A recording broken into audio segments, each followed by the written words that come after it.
আসসালামু আলাইকুম। আমার টাইগার মুরগির বয়স আজকে ১২ দিন হয়ে গেছে। তাই আমি আজকে গাম্বুর ভ্যাকসিন করাবো। আর রানীক্ষেতের ১ম ডোজ আমি ৭ দিনের সময় দিয়ে ফেলছি। অনেকেই হয়তো আমার আগের ভিডিওতে লক্ষ্য করছেন রানীক্ষেতের ভ্যাকসিন কীভাবে দিয়েছি। তো আমার সবগুলা মুরগাই প্রায় সুস্থ। আমি ১০০ পিস কিনছিলাম।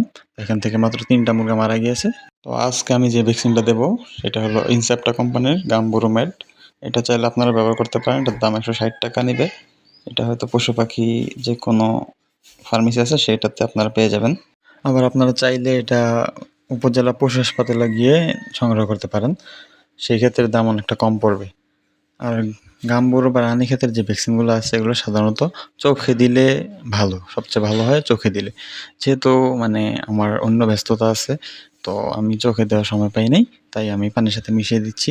আর আমার এই ভ্যাকসিনটা হলো ৩০০ মুরগির জন্য।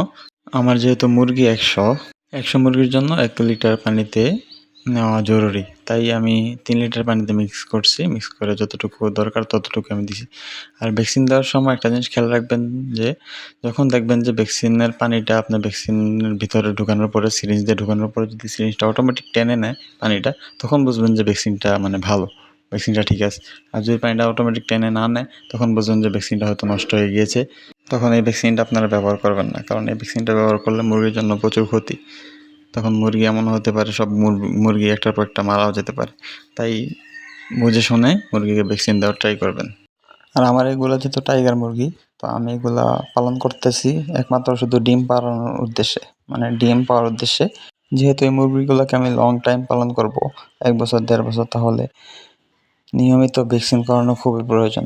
আর ভ্যাকসিন মুরগিকে দিতেই হয়। আপনি যদি ভ্যাকসিন না দেন, মনে করেন যেভাবেই পালন করে ফেলবেন, এটা বর্তমানে এসে অসম্ভব। যদিও রোগ ভালো একমাত্র আল্লাহ তাআলার হাতে। তিনি যা দেন পশু পাখিকে তা আমরা মেনে নিতে বাধ্য। তাই শুকরিয়া আদায় করতে হবে আমাদের। তো দেখতেই পাচ্ছেন আমি আমার মুরগিগুলোকে ভ্যাকসিন দিয়ে দিতেছি। আর আমি ভ্যাকসিন দেওয়ার আগে অবশ্যই আপনারা একটা জিনিস খেয়াল করবেন যে পানিগুলাকে মুরগিগুলো থেকে মিনিমাম ১ থেকে ১.৫ ঘন্টা বা ২ ঘন্টা আগে উঠায় রাখবেন। তখন কি হবে? মুরগিগুলা যখন একটু পানির পিপাসা পাবে, তখন আপনি যখন ভ্যাকসিনটা গুলায় দিবেন, তখন মুরগিগুলা ভ্যাকসিনগুলা খাবে। দেখেন কত সুন্দর করে খাচ্ছে, যেহেতু পানির তৃষ্ণা আছে এগুলার, তো এইজন্য এগুলা খাচ্ছে আরকি। আপনারা চাইলে আপনাদের মুরগিগুলাকে এভাবে ভ্যাকসিন করাতে পারেন। আবার এর চেয়ে ভালো পদ্ধতিতে ভ্যাকসিন করাতে পারেন। কারণ আমি তো নতুন, তাই আমার ভুল থাকতেই পারে। ভুল মানুষের হয়েই থাকে। আমার যে ভুলগুলো আছে এগুলা আপনারা যারা অভিজ্ঞ আছেন, তারা চাইলে কমেন্টের মাধ্যমে জানিয়ে দিতে পারেন। তো আমি ওগুলো সংশোধন করার চেষ্টা করব ইনশাআল্লাহ।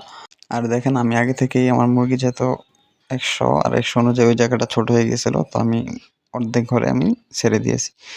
তো সবাই ভালো থাকবেন, সুস্থ থাকবেন। আর আমার যে ভুলগুলো হয়ে থাকে এগুলো কমেন্টের মাধ্যমে জানাই দিবেন। তাহলে আমি আমার ভুলগুলোকে সংশোধন করার চেষ্টা করব। আর আমার জন্য দোয়া করবেন। সবাইকে আল্লাহ হাফেজ। আসসালামু আলাইকুম।